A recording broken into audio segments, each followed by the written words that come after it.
You're absolutely right. If you are trying to be a buyer in bear markets or during big washouts, you better make sure it's a quality asset. Yeah, no doubt. So where are we going next? What's happening now? Where do I put my To the money, Chris? moon, my brother. Welcome, everybody, to Trader Talks, a brand new series I'm bringing you on the Financial Summit Network. Today's episode, we've got a very special guest, Chris Dunn. How are you, mates? Hey, man, doing good. How are you? Yeah, I'm doing great, man. It's nice and early here in Australia. What time is it there in America? Yeah, man, it's market just closed. Well, market actually no, the market's not even open today. It's a holiday, but it would be market closed. So yeah, just wrapping it up. And even though the stocks aren't really doing anything today, we've got a few altcoins that are moving, and there's never a boring day in crypto, man. There's always something popping off. That's brilliant, mate. I can't wait to get into it. All right, so this series is a bit different to what we normally do on the Financial Summit Network. If you caught last week's episode with Fibbo Swanee, it's more of a Market Wizard style interview. I love the Market Wizard series, and I love that they talk to traders and you can hear their story. I'm so into that. But the problem for me is that these guys are the biggest traders in the world, the Sam Drunken-Millers and the Paul Tudor Joneses. I'm really, really interested in people like Chris here who live off trading, who support their family from trading, and have come up through that channels as well. And they've made all their choices in life that have surrounded around trading. And I want to hear their story, how they got into it. So Chris, if you'll indulge me, please, what got you into trading in the first place, man? What started this whole thing? Oh man, good question. So when I was in high school, I was working at a mortgage company, and it was like a big sales floor. It looked like the Wolf of Wall Street, just a bunch of guys screaming on the phones.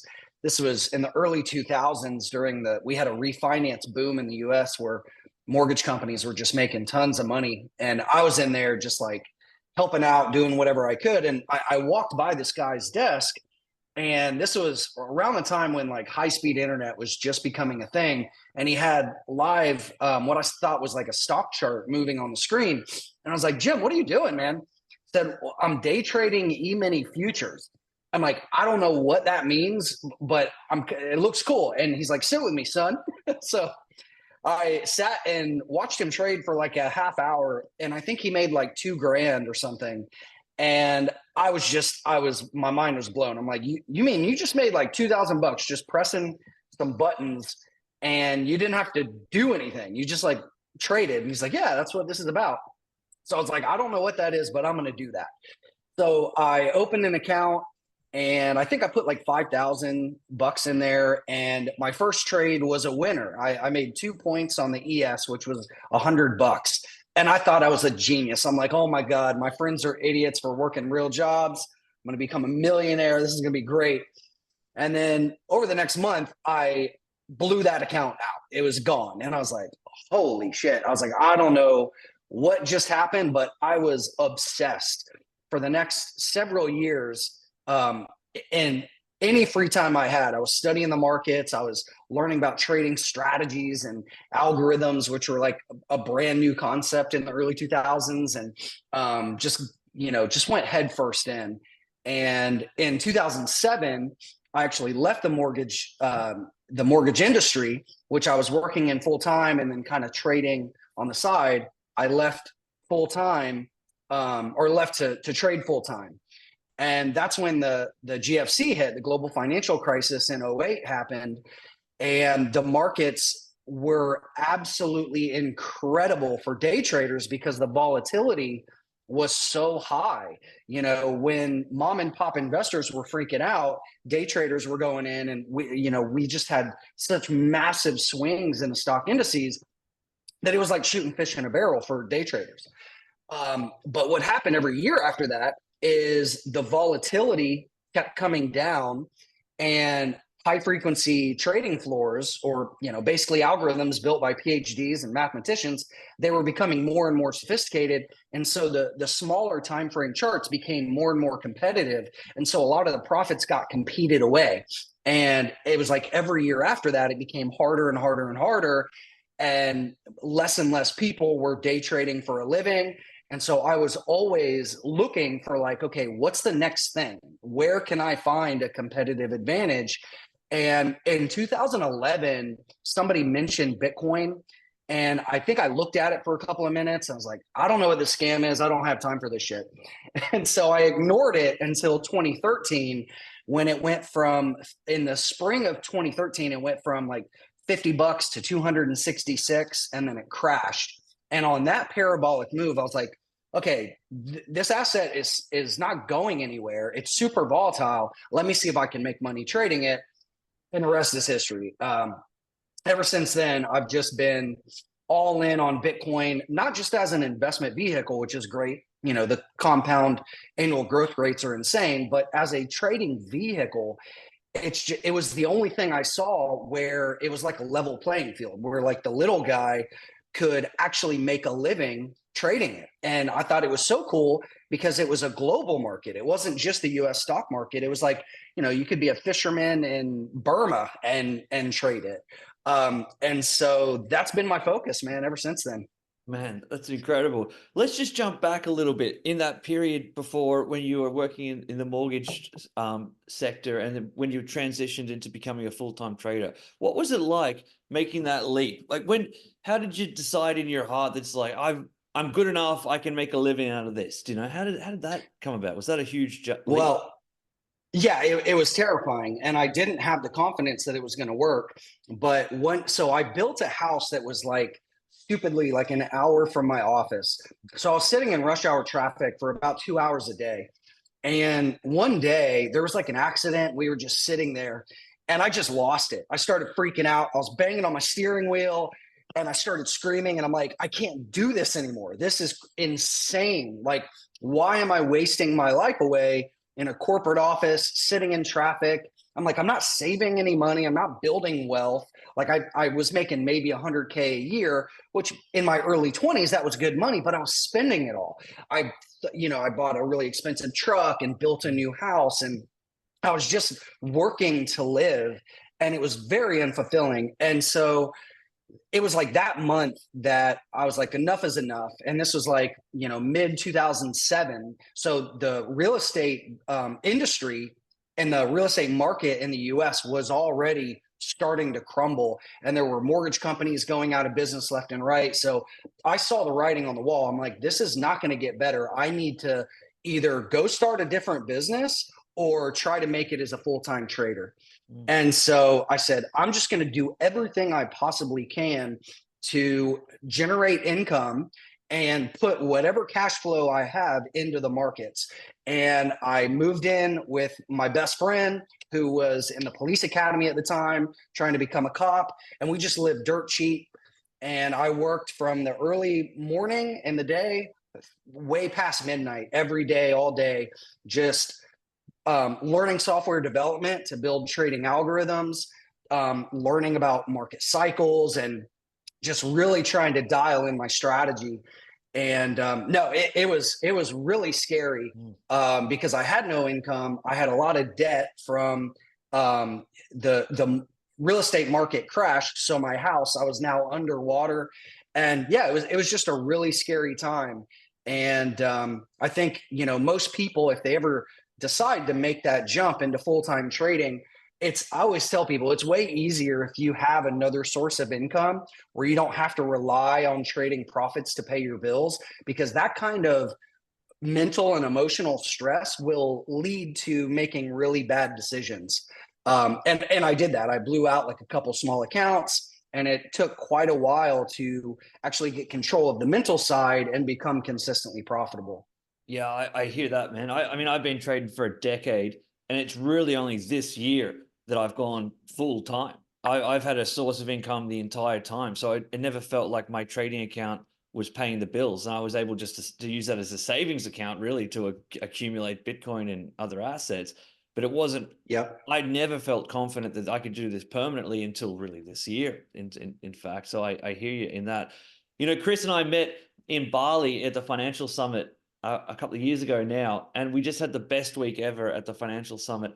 And then even afterwards, we caught up in Canggu, the Canggu boys, having a few beers at night. It was really, man, it's good times. It was really fantastic. And I was just blown away by Chris. And it was really inspiring for me to be hanging out with you. It was a guy that was living the dream, and I hate that expression, but you really were living the dream. You had a way about, a real air about you, that it was just a confidence and a coolness, but you put your money where your mouth is, and I always really respected that, and I've stuck well, with thanks, it ever man. since. Yeah. So just tell people a little bit more about how the freedom that trading has given you in your life, the fact that like you're in Austin now, and you were in Mexico prior to that, and you were in you lived in Bali for what, 6 months or something as well. Like this is not how people normally lived. This is insane. Yeah, to me, it's just kind of normal life. But yeah, really for like the past like 15 years, we've been traveling on average like half of the year. We've taken a couple times where we've done like, a year around the world or something like that. And that's what I love about trading, is you can do it from anywhere, especially Bitcoin, because it's a 24/7 market. And so, yeah, back in 2014, when Bitcoin had its first like extended bear market, we were traveling around the world, and I was writing my book at the time, which was called How to Trade Bitcoin for Serious Profit.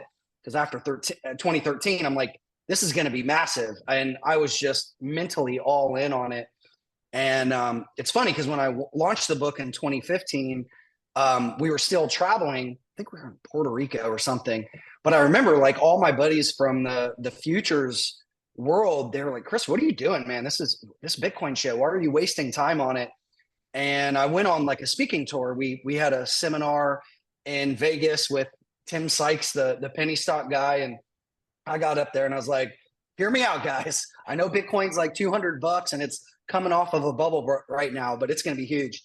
And it's just wild to see how like it took so long for Wall Street and even like professional traders that should be looking for these opportunities to realize like what it's really all about.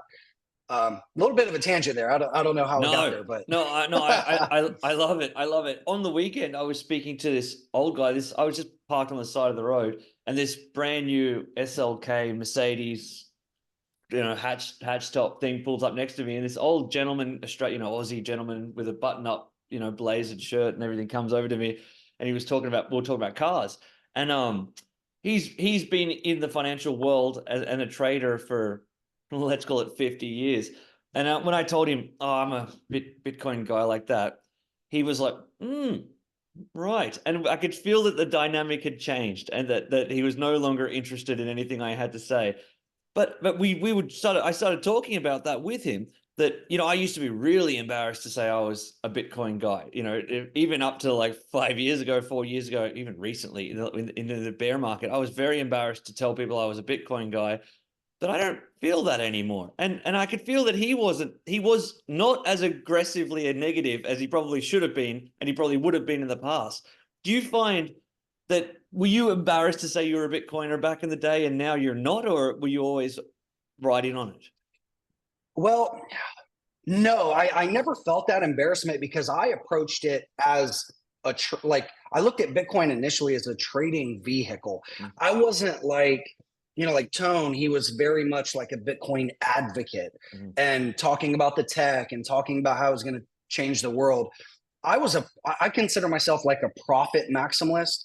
I'm not a Bitcoin maxi. I'm not an altcoin shill or, anything like that. Like I just looked at it as, here's a vehicle that we can use to make a lot of money. Right.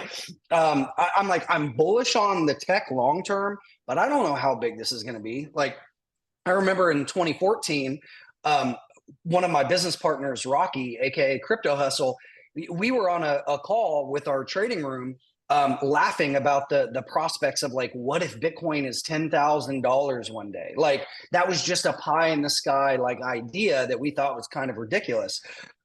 But here we are sitting at 50,000 a day. And so I always say, like, don't underestimate what Bitcoin can do, and really just any financial market. It's like, don't underestimate, how crazy prices can get or how big things can grow into. So yeah, I guess to answer your question, like, no, I was never really embarrassed about it because I wasn't like a Bitcoin advocate. I did like the tech, and I thought it was cool that I could send money to people around the world. But I was beating the drum of like, hey guys, I know a lot of day traders that are struggling right now because it's so damn hard to trade the futures markets or even individual stocks. And I know a lot of people that had made a living as day traders, they weren't making a living anymore. And I was like, come over here, like, look at this shit. This is so profitable. And today, I mean, you know, like talking about that old guy who was maybe a little, you know, put off by Bitcoin. It's like, if he really is an investor, how much data does he need to know that Bitcoin is legit? It's been the best performing asset for over the past decade. Like anybody that's still hanging on to this belief, like the Peter Schiffs of the world, it's like, what do you need? Like, what do you need to see that this is actually a viable thing? And I think it's good, though, that we still have haters because we need people to buy at higher prices. And the dumber people are, and the more stubborn people are, the higher they're going to have to buy in. Yeah, man. And I put those haters into sort of two boxes. There's the haters who are broke, and I take very little interest in what they have to say. And then there's like these traditional market haters who are already successful in their own world and don't really want it to change. You know, the guys who bought a strip of land, an acre of land back in 1945, and now it's like the center of the town. They've made billions of dollars. They're not really, they don't care. You know, it's like, well, I don't need your big moves. I just need stability. Thank you very much. You know? And that, yeah, that's okay. If people are in capital preservation mode and they're like, I don't really need to have hyper gains. Yeah, good for you, man. Like, go chill and let us young guys like get the alpha. All right. Speaking of capital preservation, when you started trading, initially you were doing a lot of day trading back when in the 2008, financial crash. And then have you noticed that as you've gotten more capital to preserve, you've slowed down your role there and you're not doing as much day trading anymore? It's more about the long position trades, or do you still do? Oh, yeah. A bit? Yeah. Yeah, I mean, my motto is trade less, profit more. And I've been talking a lot more about this recently about like one metric that I think is underappreciated is something that I call ROT, or return on time. And, you know, I know to this day, people that still sit at their computer for 12 to 16 hours a day, trying to catch every little move in the market. And then when you look at their results over the course of multiple years, so you have plenty of data, and you say, how much did you make for all those hours you invested? It's oftentimes lower than they would have made if they just held longer term swing trades or cycle trades. But people make the mistake of thinking that more trades and more activity in the markets equals more profit. That's oftentimes not the case. It's usually making a few strategic, concentrated bets or trades that can make life-changing gains. And so every year I have different capital buckets, but it's very rare that I take a day trade anymore. My sweet spot and where I find the highest ROT is swing trading anywhere from a few weeks to a few months. And then I have a capital bucket of position trades where I hold positions for a couple of years, you know, basically the market cycles. And then occasionally, if there's a good scalp opportunity, I'll take that. But I don't identify as like a day trader anymore. Like I'm definitely a passive investor. So I have a whole portfolio that's passive. And I focus my day-to-day, like where am I going to get the highest return on my time invested? And usually that's swing trading. Man, I released a video, an educational video on the Financial Summit Network a couple of weeks ago. It hasn't had many views, and it's a shame it hasn't had many views because it's actually a very, very good show. And it's called Diversified Trading Within a Single Asset. And I'll send it to you after the show. But this is the thing that blew me away about Chris, is that he used the word buckets. When he did his presentation in Bali, he said, I've got many buckets that I have and trade different, like the same asset, Bitcoin, but in multiple time frames. And when he said it, I was looking around the room and everyone was like this. I was like, that's me, man. That's exactly, I didn't realize there was a word for it. You know, when you're stuck in your own ways, you don't realize that there's actually a word for what you're doing. You didn't learn it. It just organically happened. I've got long-term position trades. I've got money offline. I've got bot trades. I've got swing trades. I've got day trades. I've got leverage trades, all within the single asset. And you just said it again then. And that's That's the secret, right? That's the trick, not all the eggs in one basket. Yeah. And I mean, I've actually recently built out this thing that I call my perpetual wealth machine. I can share a, a screen if you guys want to see it, but basically what Absolutely. it does is it's a process of how I take my earned income, my hustle, like cash flow, and then a kind of a decision tree on like where I put it into my active trading and investing portfolio, and then how that funnels into my passive portfolio.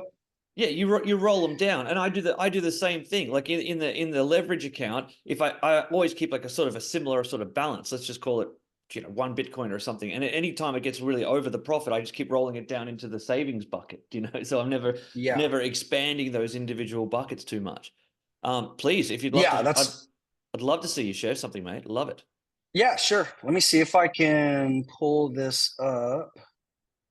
I just got a new computer, so let's see if it'll let me share the Brave browser. Let's see if this will work. Take your time.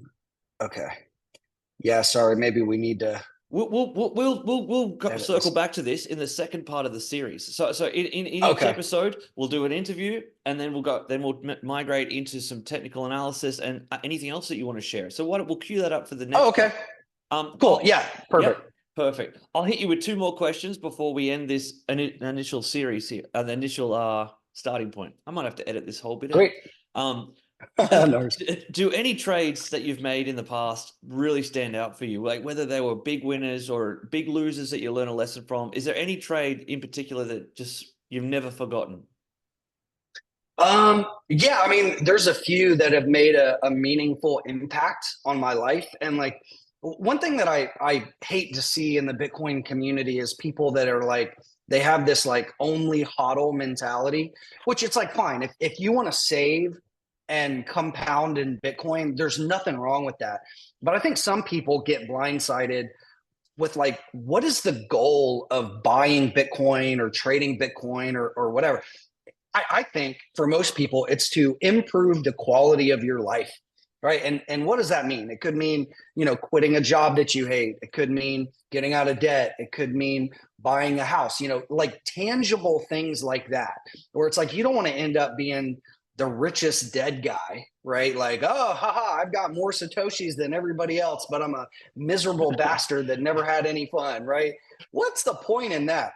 So that's how I think of like, with my trades, I'm like, how can this impact my life? So I'll give you an example. Last market cycle, I bought Ethereum on the accumulation range breakout at 350 and then scaled out along the way and sold a large chunk on the top. Like that trade was just, I think, perfectly executed according to my plan. And I was able to buy my dream house with that one trade. So like, that's just an example of like what I like, why I do what I do. Like I'm going for tangible things like that. And of course I've got my cold storage, hodl, never sell Bitcoin bucket. But the reason why I'm active in the markets is because I want to do stuff like that. Right. I'll give you an example of a bad trade. So WorldCoin, which is Sam Altman's new shitcoin where they have the orb that scans your eyeballs. Have you heard of this one? Nah. Yeah, but I'm all in. I'm interested. I'm all in. Okay. Sell it to me. Okay. I can share the chart later when we get to it. But an example is like I bought a perfect breakout. It went up for 2 days and then collapsed and then it was dead. And I decided to just cut the trade off. And then over the past week, it's just rocketed to the moon. So like one thing I always tell myself and people in our community is like, look, there's always another trade. You're not going to win every opportunity.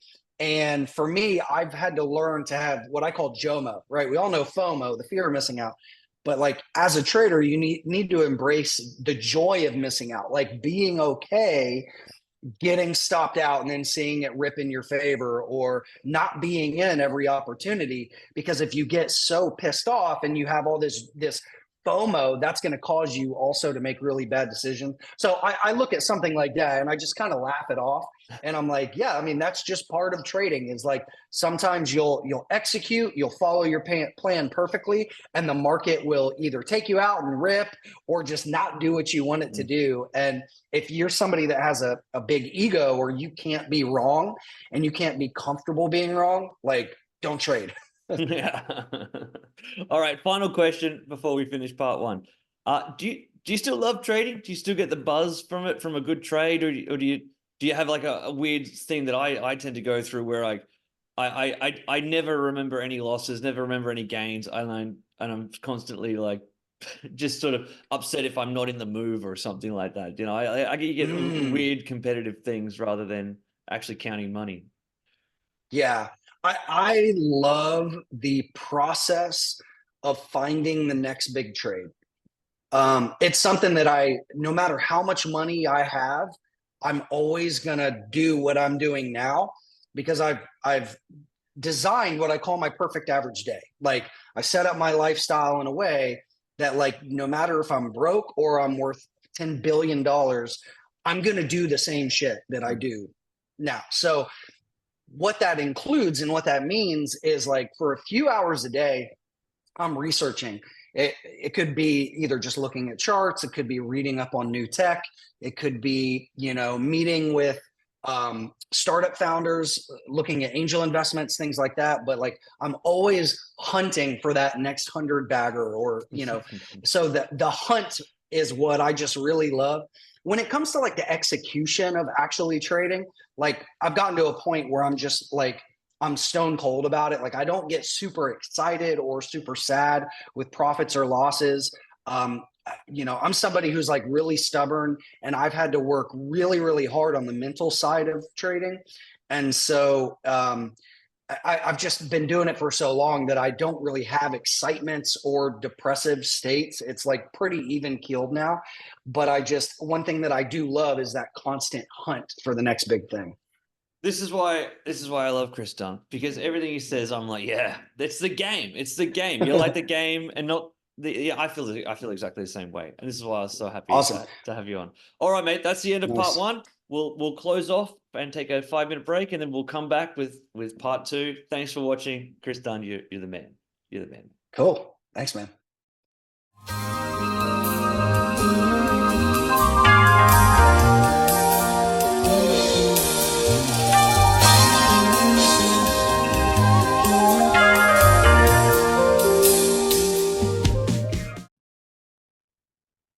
Welcome back to part two of Trader Talks with the great Chris Dunn. In part two, we're going to go through.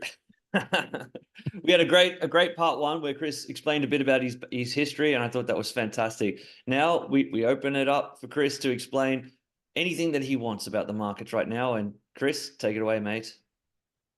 All right, man. Yeah, maybe you can guide me a little bit. I've got a couple of ideas. So this was what I was mentioning earlier, my perpetual wealth building machine. This is something that I shared with our wealth building community that is basically the process that I built over the past 20 something years and how I think about building wealth. And it really boils down to 3 goals. And we'll begin with the end in mind. I think, whenever it comes to thinking about financial freedom and, why we're investing and all of this, the best way that I've found to define financial freedom is what I call escape velocity. When you have a portfolio that has reached escape velocity, that basically means where your average annual returns are more than the cost of your dream lifestyle. So there's been this movement called the FIRE movement, financial independence, retire early. And a lot of people in that movement have tried to, like, basically get by on a budget. My attitude is, like, why not build enough wealth where you can have your portfolio that pays for your dream lifestyle and you continue to compound and get wealthier over time? Does that make sense? It makes total sense, mate. Total sense. Sweet. So yeah, and look, I mean, for different people, that's going to mean different things. And the variables that you can have there are your lifestyle burn, right? Some people's dream lifestyle might only be 100,000 a year. Other people, they need 2 million a year or more, right? The other variables there are, what kind of returns are you getting and what is your withdrawal rate? For me, I want less than like a 2 or a 3% withdrawal rate, meaning, if you have a $10 million portfolio, a 3% withdrawal rate would be 300K a year.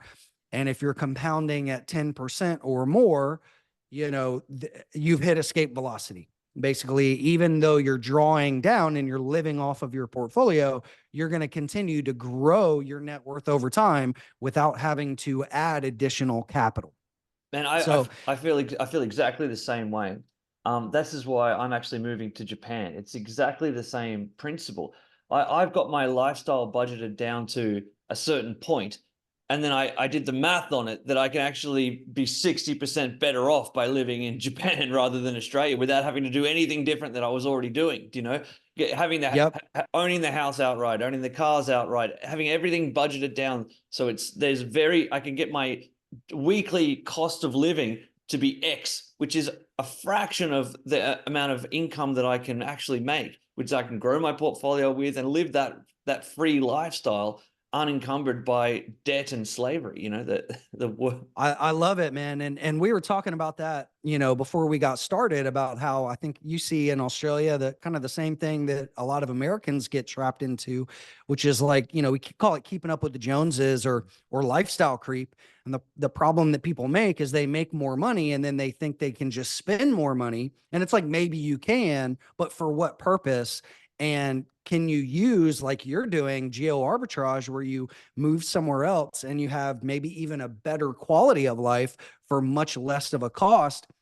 But I think a lot of people, in the States and in the West and in Australia, we just get caught up in like this thing of like, we need the bigger, badder, truck. We need, why stop at a $1 million house when you can have a $5 million house, right? Yeah, right. Let's save as much. The deposit is all the people think about. If I can save $100,000, well, I can get $1 million house. Instead of saying, well, I can get a $300,000 house and be paid it off, and then my weekly budget is down to nothing. It's totally free. The only freedom you'll ever have is freedom from debt and that sort of stuff. And then wouldn't you agree with that, Nate?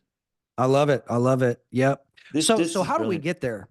Right. So like, Yeah. if the goal is to have an escape velocity portfolio, there's really the first two steps here make a huge difference. So number one is the cash flow part of the equation, where, if somebody's like primary focus in their day-to-day life is working on maximizing monthly cash flow, that's what's going to feed the machine.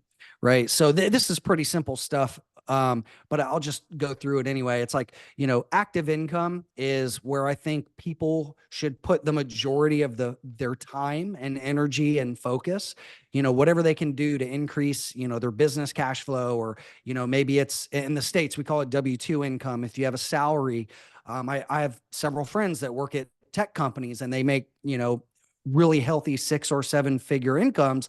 Not everybody has to start a business to be able to save a lot of money. And then there's really, on the expense side, there's really only so much you can do to minimize expenses. Something that I think is underappreciated is tax planning. The amount of people that I've talked to that just live in California because they think the weather is nice and they don't think about how much they're paying in taxes, right? It's like taxes are a lot of people's biggest expense, and a lot of people just don't try to strategize that. So if you optimize for maximizing income and minimizing expenses, that's what's going to kick off cash flow that can really feed the active investing portion of your portfolio and ultimately lead to the passive part where you get that escape velocity. And so the way that I think of this is like, when it comes to the cash flow, step one is you've got to optimize what you're doing with that cash and where you're holding it and how much you actually have. So I'll give you an example. I have a buddy that makes 8 figures a year in his business, and he has millions of dollars in cash and his house and his business, and that's it. He doesn't have stocks. He doesn't have crypto, anything. And I'm like, you know, for every $1,000,000 that you hold in dollars, you're losing at least 30,000 a year to inflation. So there's like a sweet spot there where you want to have liquidity and have like your, you know, your emergency savings fund and stuff like that. But at some point, too much cash is bad because you're not keeping up with inflation, right? Right. So after you've eliminated high interest debt, I think it makes sense to then go to step number 2, which is where the active trading and investing can come in. And this is what I was saying earlier, like where the primary goal could be to focus on the activities that give you the highest ROT. What activities will give you the largest return for that time you're putting in? And so just, you know, a couple examples are obviously like active trading. Like I trade crypto and I trade stocks, and the capital buckets that I use are, you know, position trading, aka cycle trades, swing trades, and then the occasional scalp or day trade. And then what I do with those profits is obviously I've got to pay some taxes. But after that, what I do is I roll some of those profits back into that active portfolio. So my position sizes grow over time, right? Because how do you get a higher return on time? It's like, let's say you know, I'm dedicating a couple hours a week to looking for trades and managing my trades. If it doesn't matter if I'm trading with a $5,000 account or a $50 million account, I'm putting the same time in. So why not get a higher return by using higher position sizes? So Yeah. that's been my goal over the past decade in Bitcoin, was just to continue to grow those sizes over time.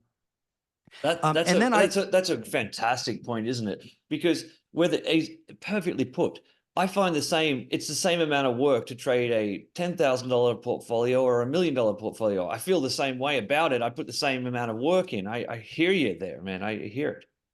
Yeah, yeah, and you know, it's funny because whenever I first started trading in high school, it was like a $5,000 trade was terrifying, right? Yeah. But now I can swing, you know, $1,000,000 trades without breaking a sweat. So Yeah. Yeah.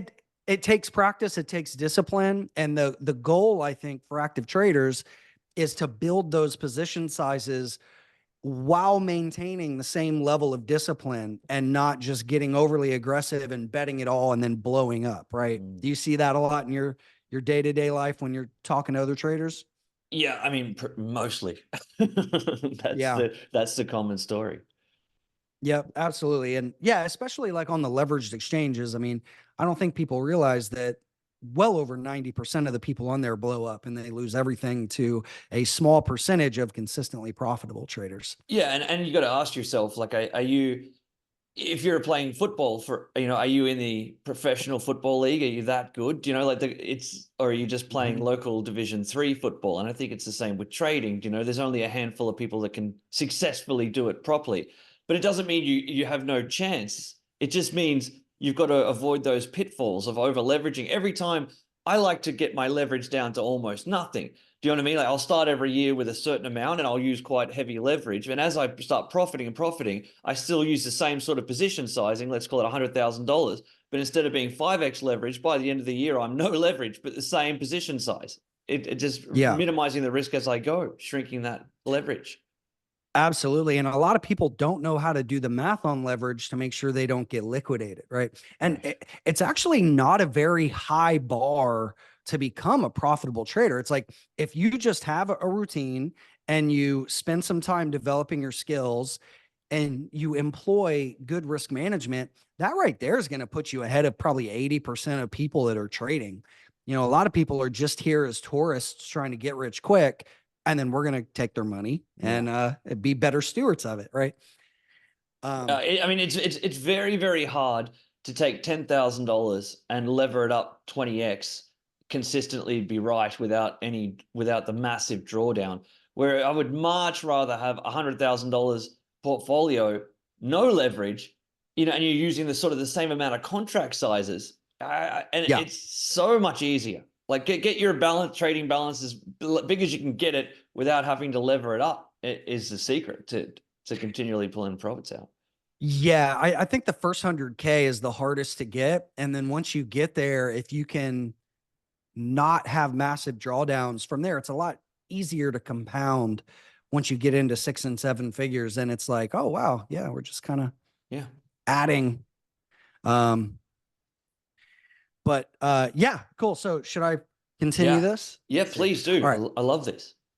Cool. So, yeah, so, again, a lot of the capital goes back into building bigger position sizes, but I also diversify into other assets. Like I mentioned earlier, I bought a house with some profits. I've even bought something as stupid as a boat, like my partner Travis and I, a few years ago, we went in on a pretty nice boat together, and we got about 800 hours of fun time out of that boat. So for us, it was a great investment. That's awesome. And then I also want my cold storage capital bucket to go up over time. So a big piece of my passive portfolio is Bitcoin that's on a hardware wallet that hopefully I'll never touch. And that will just continue to compound over time. And then I have a couple of altcoins in cold storage, but for the most part, it's like 90 something percent Bitcoin. And then I've got some precious metals like, boomer rocks, gold and silver and stuff like that. And then I've got some physical fiat cash, but this is more of like, just if the shit hits the fan kind of scenario. Yeah. But that's the goal there, right? Is like this capital, it flows back into itself, but it also goes into other buckets. And then I'll take some of that and I'll do things like angel investing, right? So I've invested in some startups and some VC funds.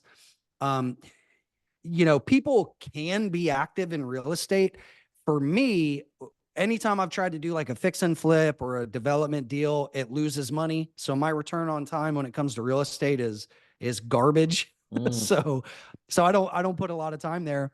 But the other thing that, some people don't really think about, especially like solopreneurs, is like the enterprise value of your business. That's an asset that if you like you've done, right? Like building a business and being able to sell it, like that is, I consider that actively investing. And then you can take that capital and put it into your trading portfolio or your passive portfolio. That's brilliant, man. And look, I'm going to link all of this in the description of the video. I mean, not this personally, but all the links to all Chris's stuff. If you want to know more about what Chris does, it's just common sense. Brilliant. Thanks, buddy. The stuff that you just don't hear about that often. Chris, let's go into the markets. Everyone wants to know what's happening with Bitcoin right now and what's happening with Bitcoin moving forward into the future. What do you see? Yeah. So I'll just give it a little context of kind of recent history. All right. So in 2022, we had the extended bear market. So we had a bull trap around 70K. We had an extended bear market. And then where we actually technically shifted into a bull market was the second week of January in 2023, when we got above the 200 and the 100 period moving average. We made a higher pivot high and a higher pivot low. And ever since then, I've been net long and I've been bullish. It's been very simple. I've traded in and out of this a little bit, but my biggest trades and my biggest changes of the year, where if anybody remembers last March, do you remember the banking crisis, the regional banking crisis? Mate, not only do I remember it, but this was a big thing for Tone and I, because my indicator alphanumeric signal flared right there, the best signal, the most textbook signal it'll ever have on the daily time frame, and also Tone did as well. And we both publicly called that live, that exact spot that you've got in right there. Exactly. Nice. Yeah, I mean, this is what I call a high probability pullback area. Totally. Right? It's a Fibonacci retracement from the leg up, came to the 61%. It was the 100 period, the 200 period moving average, and it was a big enough washout to basically clear the order books. And so, yeah, I was buying right in the high 19s, low to 20,000 range. So, yeah, man, congrats on that, dude. That was a hell of a signal there. Well, actually, the best call that I made recently was it was 17,200, and it was in my presentation in Bali that you missed because you were out gallivanting. And I'll never forgive you for that. But what do you remember when Bali was? It was not the absolute bottom of the market. It was before that. It was Was it before FTX? Yeah, it was. It was before somewhere right in here. Yeah, that was where Bali was, and a few weeks before that, I had gone 100% all in long from a weekly signal on alphanumerics, and that was part of the presentation. I'm like, now's the time, now's the time. And then when we got back from Bali, basically that day we traveled back to Australia from Bali, the FTX happened and it crashed a little bit lower, and I bought more. I messaged you actually. I bought more at 16. Nice. And then I'm still in those positions to this day. Hell yeah, man. Congrats. Isn't that funny how that works? Like the scariest, ugliest time was the low.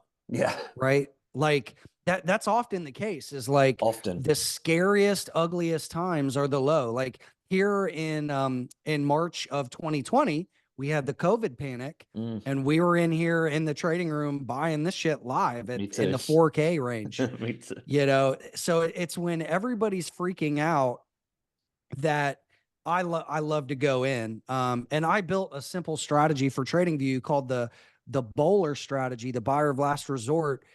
Basically what it is, it's super easy to explain. It's when you're in a bear market. So when you're more than like 70 or 80% below all-time highs, and you get a washout of 30% or more in 3 days or less. So you're already way off the highs, and then you get a fast washout.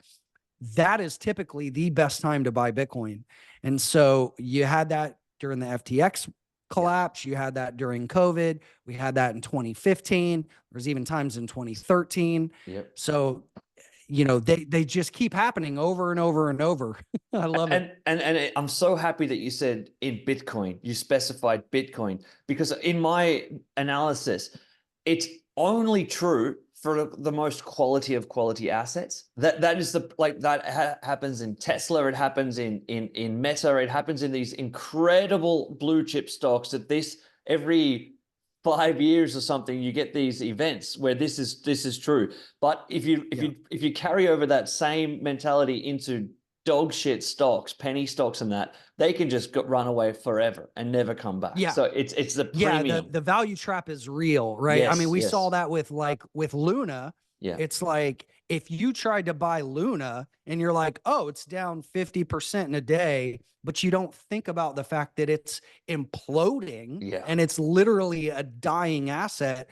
Yeah, you're going to buy and it's going to be down 99% today and then another 99% tomorrow. Yeah. So to your point, you're absolutely right. If you are trying to be a buyer in bear markets or during big washouts, you better make sure it's a quality asset. Yeah, no doubt. So where are we going next? What's happening now? Where do I put my money, To the moon, Chris? my brother.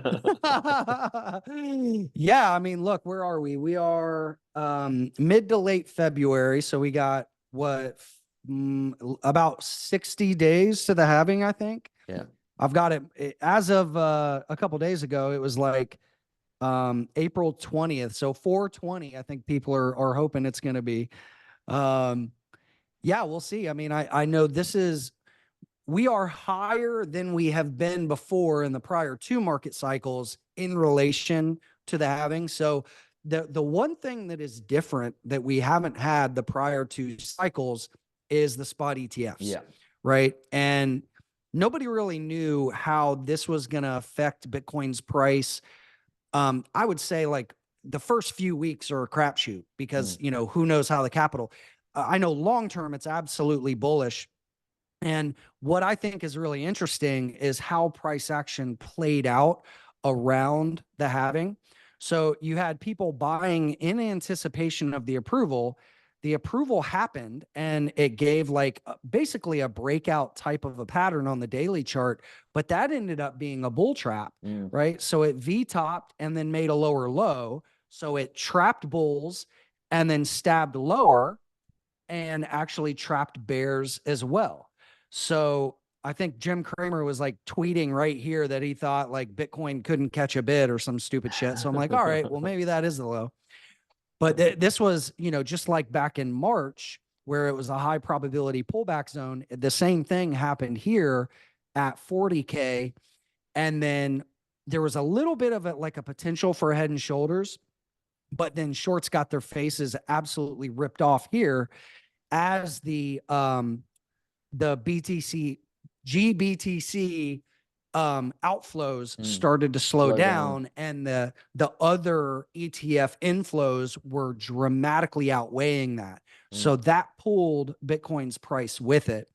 So I think I don't know, man. I think it's very hard to be bearish. I'm still net long. I'm still thinking that things could get crazy here. I think the base case is that we do some kind of nasty washout and then consolidate through the halving, just because that's what's happened the last two halvings. You know, the halving events, as far as price was concerned, wasn't really a big deal.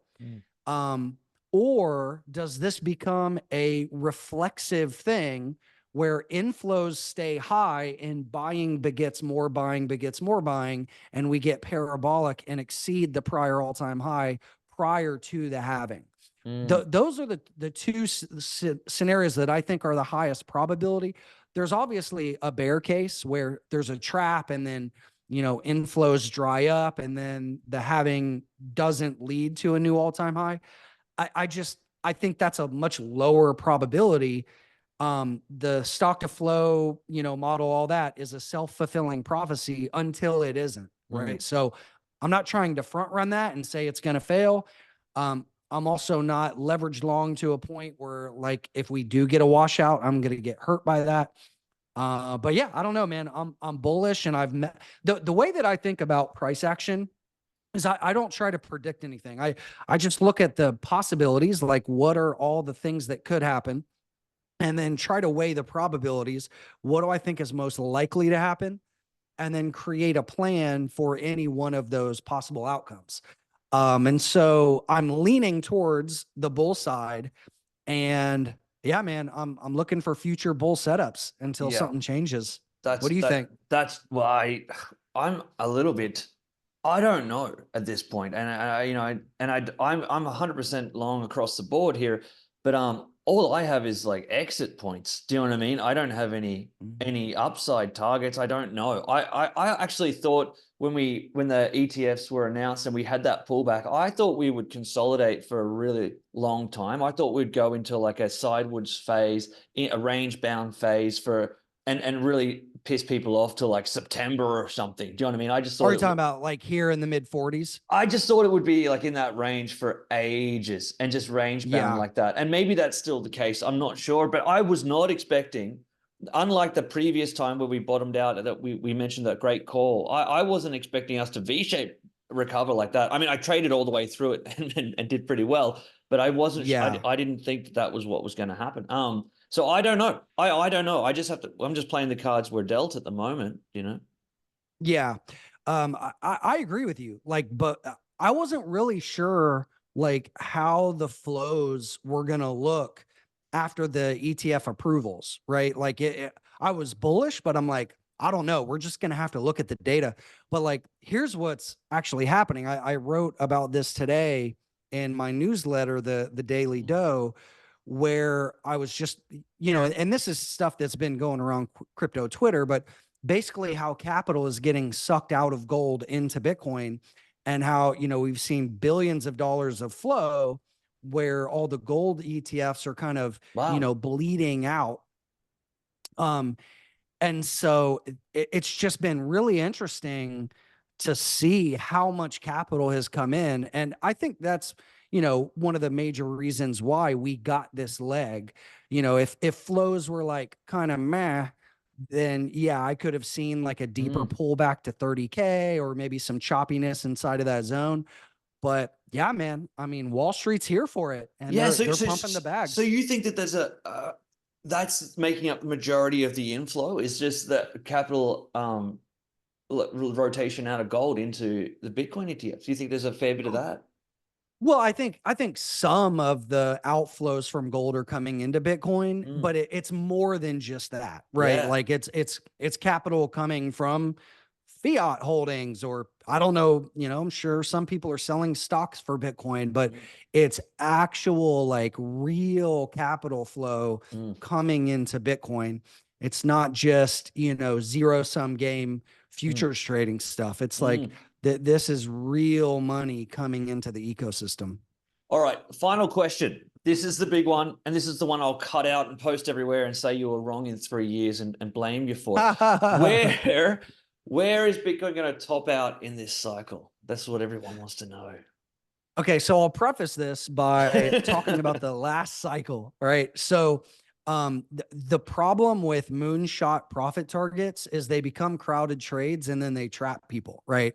So everybody last cycle had the stupid fucking laser eyes and 100K, 100K, right? Yeah. That's why we got the bull trap. That with, combined with some FTX funky business. But if we follow stock to flow and if we get a parabolic blow off top, I'm looking at 280. Okay. 280K as a 280K. Yeah. Krista. But am I going to hold all my positions for that? No, I'm going to be scaling out along the way. Yeah. And this is why Chris is the man, because he's not holding it all locked up in waiting for 280K to push what sell on one button, bang, sell, market sell, or everything that he possibly holds. He is enjoying his life in the interim. He's enjoying the ride. He's got boats, he's got cars, he's got a beautiful wife, he's got travel. Chris is living La Vida Loca. Oh man, life is good, man. No complaints over here, brother. Chris Dunn, thank you for your time today. I hope everyone enjoyed watching your story, and I surely did, man. I love it. I can't wait to see you again in Bali or Japan. Yeah, man. Yeah, absolutely. We definitely got to meet up here sometime soon. And yeah, thanks for having me on the show. You guys are crushing it. And yeah, if anybody needs help with anything, feel free to reach out. I'm always interested in helping other traders and investors. So please do, mate. Thank you so much, Chris. See you soon, man. Thanks, brother. Thanks. See ya. Thanks for your time.